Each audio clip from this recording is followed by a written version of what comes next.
In this video, we are going to be learning how to create a Power BI report using cryptocurrency.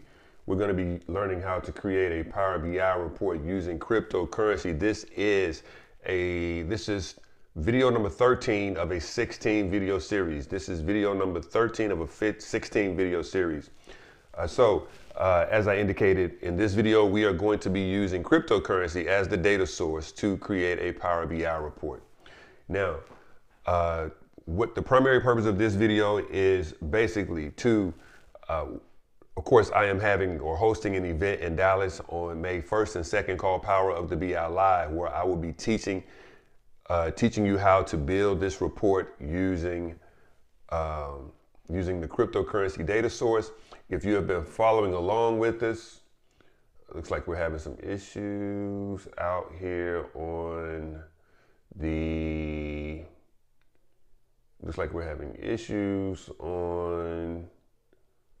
YouTube channel. And that's what we get when we go live. We get issues every now and then, but we are good at this point because it looks like we are good on YouTube.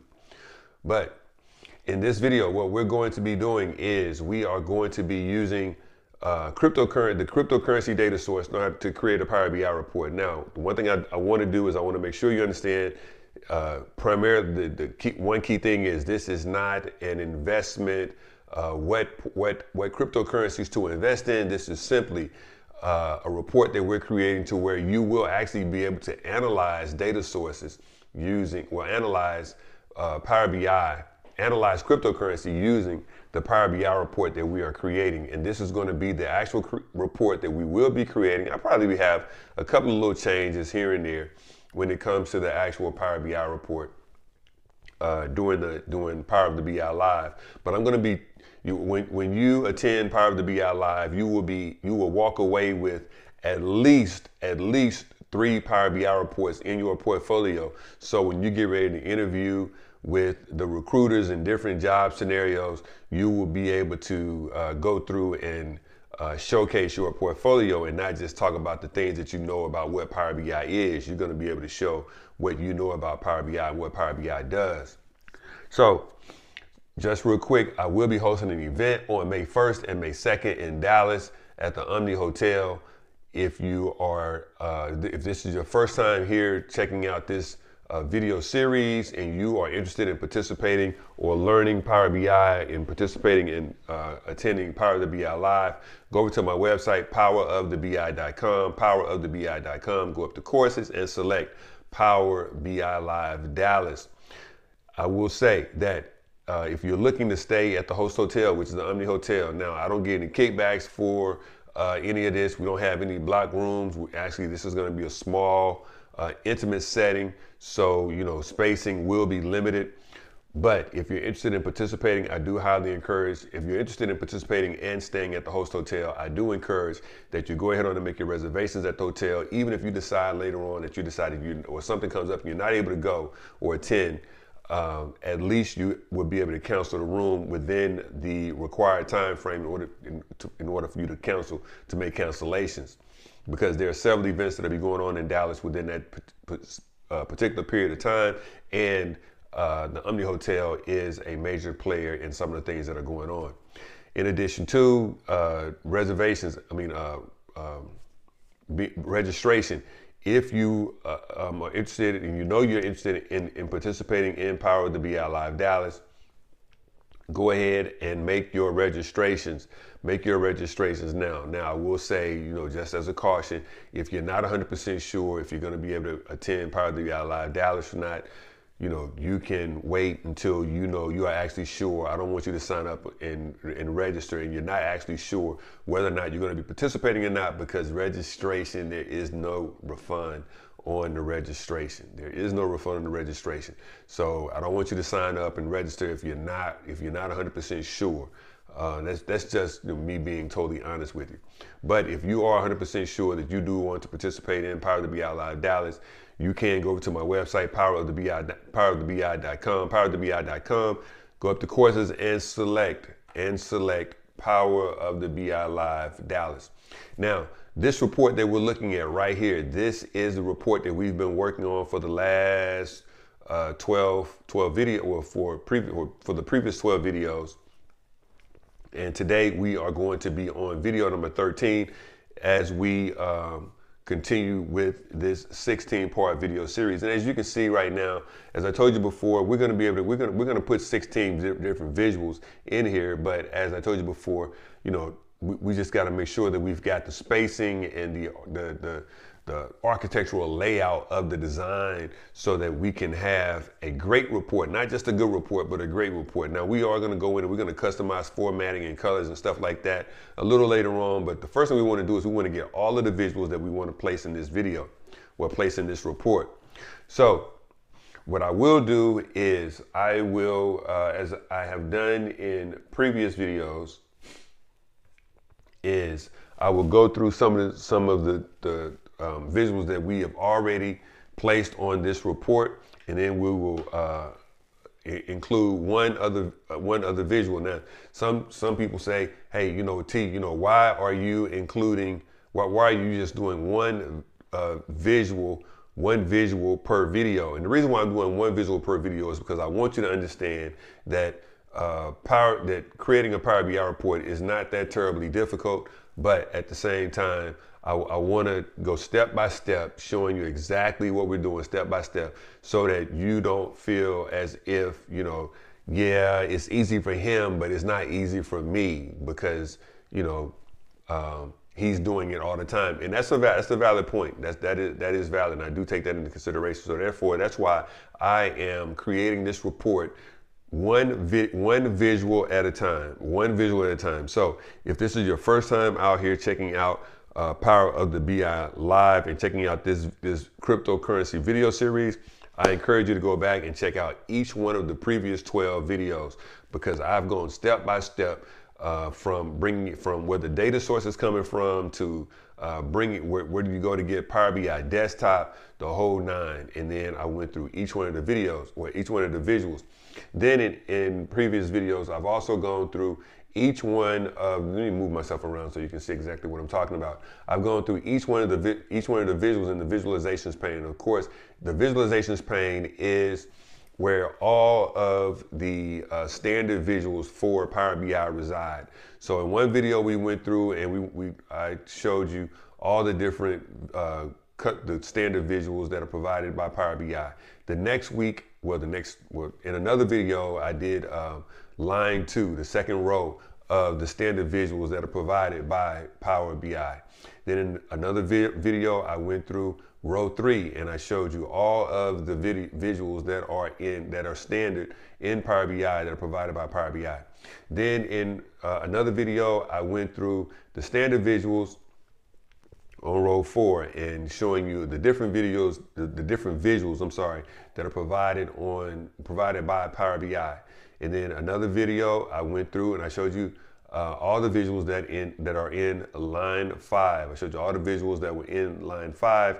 Same thing for line 6. I went through all of the visuals on another row and showed you another video and showed you all the visuals on the 6th row. 1, 2, 3, 4, 5, 6 on the 6th row. 1, 2, 3, 4, 5. Yeah, 6th row. And then on another visual, I showed you line 7. And then we talked about custom visuals that you can also use. That you can also use in a way that you would find the custom visuals that you would just click these 3 dots here and you would say get more visuals. These are the visuals. Looks like low battery. Why do I have low battery if I'm plugged up though? Oh, I'm not all the way plugged up. There we go. So then I went through another video and I showed you not all the custom visuals, but there are different custom visuals that you can get. Now, there are a couple of custom visuals primarily in the standard visual section, and those custom visuals are R and Python. And there's several. Actually, these visuals on the 6th row pretty much could all be considered to be custom visuals because there's some additional things that you need to do in order to provide these visuals. In a video, I also explained that those visuals on the 6th row, I'm not. The Python visuals I have used because I wanted to create Python visualizations, but you very seldom are going to need Python visuals, if ever, right? If ever.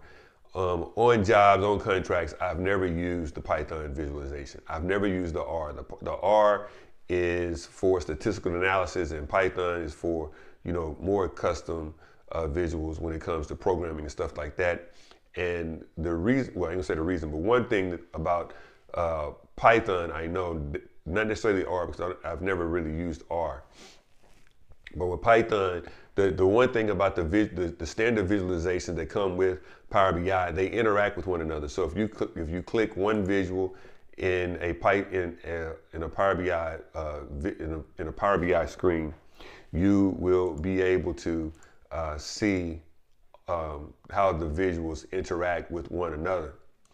Now, with that said, with Python, the visualizations, as of this video, when you click a Python visual, it does not interact. That's the one thing that I don't like about the Python visualizations.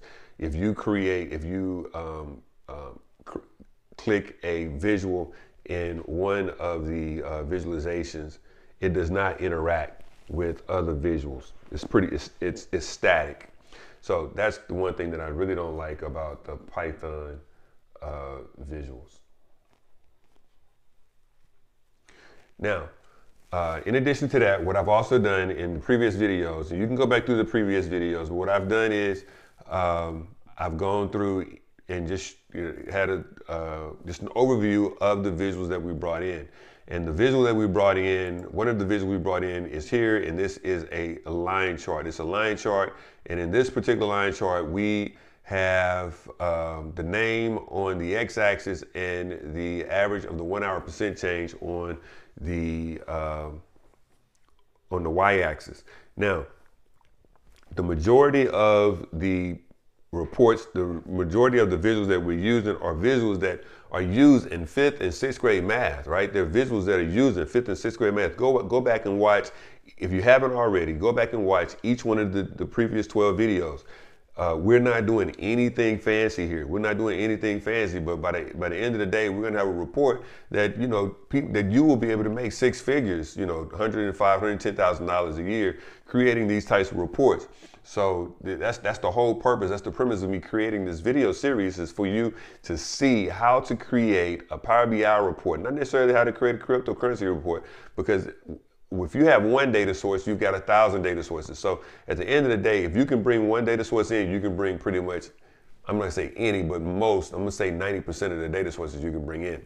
So the data source that we used was a cryptocurrency data source, and basically we use a line chart. Basically, a line chart is the same type of line chart that we use in 5th and 6th grade math.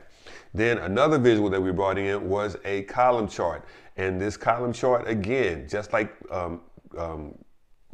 creating a column chart in 5th and 6th grade math, the same concept. With this particular one, we have the name of the cryptocurrency, and we have the price of the name is on the x-axis, and the price of the current price of the cryptocurrency is on the y-axis. Then we used a table, and basically at the end of the table is just a spreadsheet. If you used Excel or if you use Google Sheets, you've created a spreadsheet, right? And basically all we did when we created the table was we created a spreadsheet. Then we have the bar chart, just like we use in 5th and 6th grade math. Bar chart, just like we use in 5th and 6th grade math. And in this particular bar chart, we have the name on the y-axis, and we have the average of the 1 hour percent change on the x-axis. And we can take that back to what we have on the line chart, where on the line chart, we had the name on the x-axis, the average of the 1 hour percent change on the y-axis. In addition to, we have another line which is the average of the 24-hour percent change on the y-axis, on the second y-axis, what's called the secondary y-axis. And basically what that's allowing us to do is allowing us to compare the 1 hour percent change to the 24-hour percent change, all on the same line. But here on the column chart, we are looking at the average of the 1 hour percent change, or the 1 hour percent change, average one, or just 1 hour percent change. It's going to be the same when we place it into a Power BI report. But that's the only thing we're looking at on the column chart. Then on the pie chart, again, just like we use in 5th and 6th grade math, and probably even 4th grade math, when it comes to a pie chart. When it comes to a pie chart, we're probably even talking about fourth grade math, right? So the reason why I keep saying that is because if you've gone through 4th, 5th, and 6th grade math, creating these types of charts really should not be that big of a deal to you. As a matter of fact, it's harder to create these charts in 4th and 5th and 6th grade math because most of the time you got to draw these charts, right? In order to learn them, you got to draw them. Or it's actually the first time you've been introduced to them and you're like, okay, what's the difference between a column and a bar? What is a pie? Why do they call it a pie? It's a circle to me. Now that you already know what a column chart is, you already know what a bar chart is, you already know what a pie chart is, you already know what a spreadsheet is. I mean, these are things that you already know. You already know what a line chart is. Now, what you may have some new concerns with is the funnel chart, because I don't remember if the funnel was introduced in 4th, 5th, or 6th grade math. I'm not sure, but I don't think that the funnel is introduced at that time. But all the funnel is doing is you have like a little bit, and then a little bit more, then a little bit more, then a little bit more, then a little bit more, then a little bit more, or you can have a little bit, and then a little bit more, then a little bit more, then a little bit more, then a little bit more, right? So it's a funnel, just like a funnel you pour pour oil in to put into your car. You put the funnel in your engine, and you put the oil in, and maybe that's not the good analogy. But bottom line is the funnel chart is really not that hard either. Then we have a drop down menu. And basically what I'm doing is I'm just going through the visualizations that are on this particular report, right? So then we have the drop down. And in the drop down, we can drop down and we can select different names.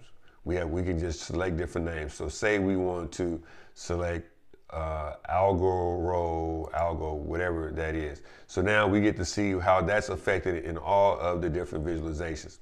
Then we have alphabet class. We can select, just selecting, it shows us how these, what are the values of this particular class or this particular name. Now, the next thing is we have another drop down, and in this drop down is the 24-hour bucket. It's the 24-hour bucket. So it's the bucket, it's the range of, well, it's not the 24-hour bucket. This is actually a price range. I guess it's a 24-hour. Can we call it a 24-hour bucket? I think we can, because no, this is a price range. This is the range of the different cryptocurrencies. So if we select 0.001 to 0.0050, now we can see the different cryptocurrencies that are within this particular range, right? And then we can see the different names of the currencies because they're interacting. Then we have a volatility score. We have the total volatility score of all of the crypto. But if we want to see the volatility score of one particular crypto, just say, well, that was blank. We're going to fix that here in this video. That was blank. So we got alchemy, which is pay, ACH, buy. So, well, buy is not part of it, but pay, ACH. Alchemy is actually the cryptocurrency. Alchemy is actual cryptocurrency.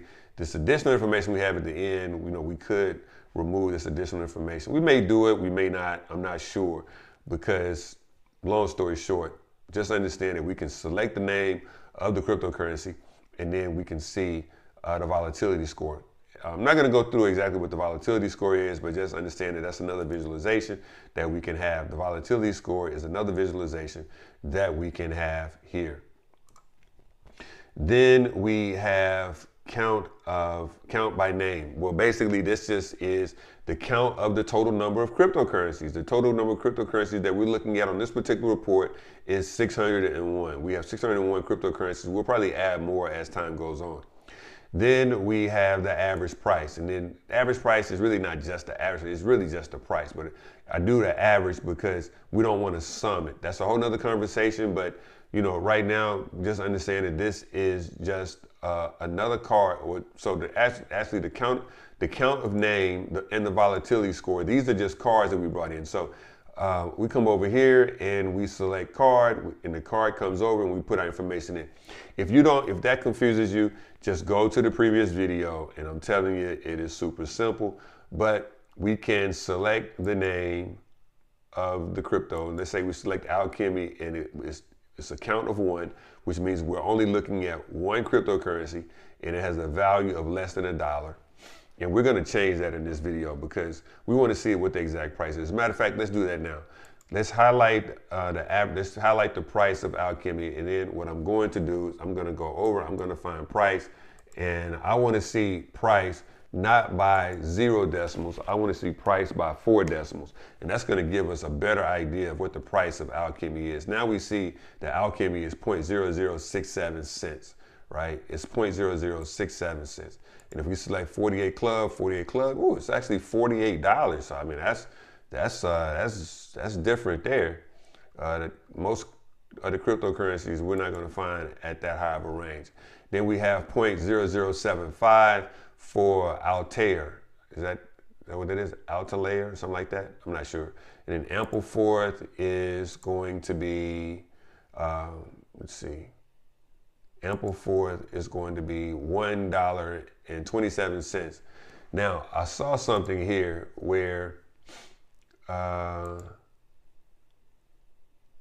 anime coin is 0.000. So it's even less than that. So let's just say that we go in and we make that to 8 decimal places just to get an idea of what the actual value is, and it's getting lower than that. So I'm not gonna go that much further. I'm gonna go and keep it here, and we'll know that anime coin is less than 0.00004.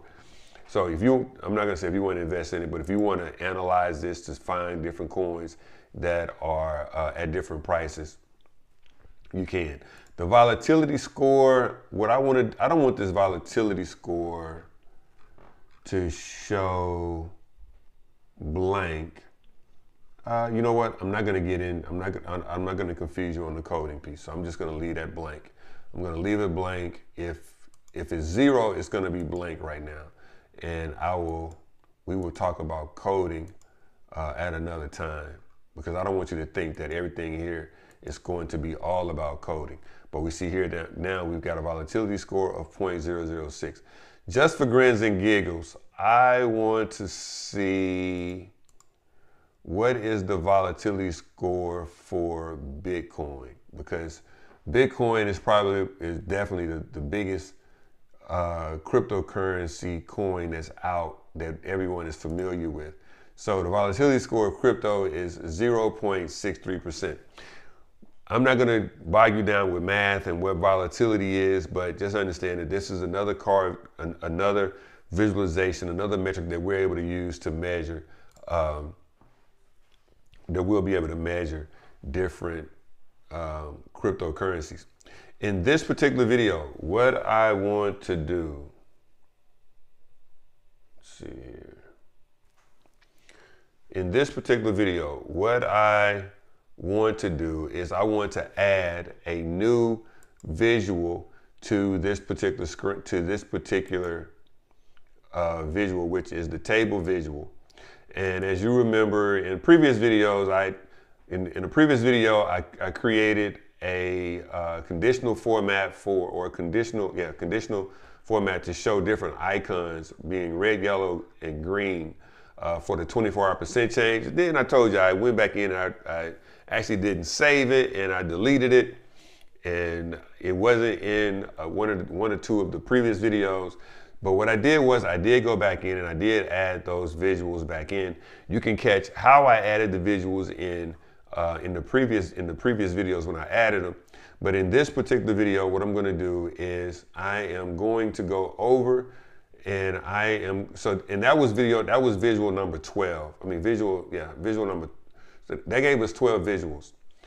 Let's see, let me just show you. We got 1, 2, 3. Then we had a 24-hour visual that we added to this particular screen, to this particular visual. Then we have, so that gives us 1, 2, 3, 4. Then we have 5, 6, 7, 8, 9, 10, 11, 12 visuals.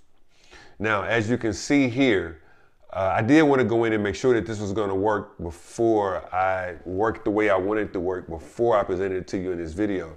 So what I'm going to do, and basically what I'm talking about is these data bars now that are showing up on this particular visual. So let me just show you how I added those data bars. I highlighted this visual, then I came over, and the data bar that I want to add it to is the price visual. So then I came over to the price visual and I did a drop down. Then I said I wanted to do conditional formatting and add a data bar. Now the data bar that I added, you can see the blue data bars that is here. And basically it says if it's positive, I want it to be blue. If it's negative, I want it to be red. Then if it's just on the axis, I want it to have this peachy color. So what I'm gonna do is I'm going to change this color just so you can see exactly how I did that. And now I've highlighted, I made it a light blue, and basically I'm just gonna highlight it, and now it goes from light blue, it went from dark blue to light blue. So I kind of like the light blue better, so I'm gonna go back and I am going to go back to price. I'm going to go to conditional format, and I'm going to click data bars. Then I am going to select the dark blue again. Okay, now I'm not going to go into the whys of the data bar. I'm not going to go into the whys of the data bar, but basically, as you can see, the higher the value, the longer the data bar. The higher the value, the longer the data bar. The smaller the value, the shorter the data bar. I really don't like that. I think that blue there is a lot darker than what I originally had. So I'm going to go back in. I'm going to select conditional format. I'm going to go up to data bars, and I am going to make that, I think that's a little lighter than what I really wanted. Is that the same one? Not sure. But that is how you add data bars. So in this particular visual, in the table visual, I'm just gonna make it a little longer so you can see, a little wider so you can see what's all going on here. But in the table visual, we got the visual, the actual table visual. Then we have the visual for the red, green, and yellow indicators here. I'm not gonna go too deep into why I selected red, yellow, and green, and why I selected this. I just want to show you that you can add different visualizations to a visual itself. So we got the table visual, then we have the red, yellow, and green visuals. Then we have they're called icon visuals.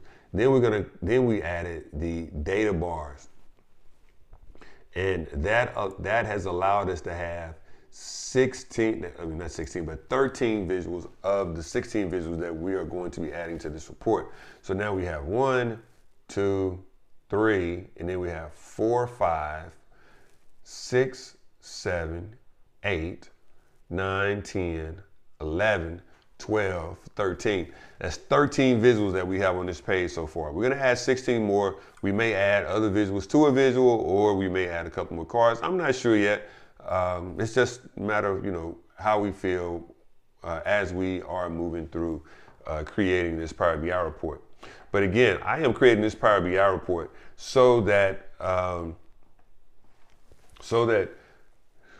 you can help me get some insight as to if this is a good report, or what are different questions that may come up or arise as we are building out this report in Power of the BI Live Dallas. So again, we're going to be building this report. We're going to be building this actual report. This is going to be one of at least 3 reports that you will be walking away with at Power of the BI Live Dallas in your portfolio. So again, Power of the BI Live Dallas is going on May 1st and May 2nd at the Omni Hotel in Dallas, Texas. Now, here's one other thing. If you like where we're going with building out this Power BI report, you can go to the YouTube thumbnail for this particular report, and you can screenshot. You can screenshot that report, and you can send just a small Bitcoin donation, $5, $10, $15 Bitcoin donation. Just let me know, hey, you really appreciate the work that we're doing with providing this type of work when it comes to cryptocurrency. Now Bitcoin is the only thing that I accept. I don't accept Ethereum or anything else, but Bitcoin is the only cryptocurrency that I accept. It's not something you have to do, but if you feel so inclined to do so, please do so. But we're gonna continue building out this Power BI report in the next video. In this video, this is number 13 of a 16-part video. Again, Power BI Dallas is going to be May 1st and May 2nd in Dallas at the Omni Hotel, downtown Dallas. There are a couple of Omni hotels in the Dallas area. The one that we're going to be at is at downtown Dallas. Spacing is going to be limited, so if you are interested in participating, I encourage you to go ahead on and register, but only register if you know that you are definitely going to be able to attend, because because there are no refunds on registration. But if you want to reserve your room, there are cancellations that you can cancel on your room cancellation if you so choose to within the required time period of which the hotel permits. In addition to that, if you want to participate in Power BI Live Dallas, but you don't want to stay at the host hotel for whatever reason may be, you may be from Dallas or you may want to stay with someone from there, whatever the case may be, you can stay anywhere you want to stay. You know, you do not have to stay at the host hotel. Anyway, that has been video number 13 of a 16 video series that has been video number 13 of our 16 video cryptocurrency series, where I will be providing this particular Power BI report at Power BI Live Dallas on May 1st and May 2nd.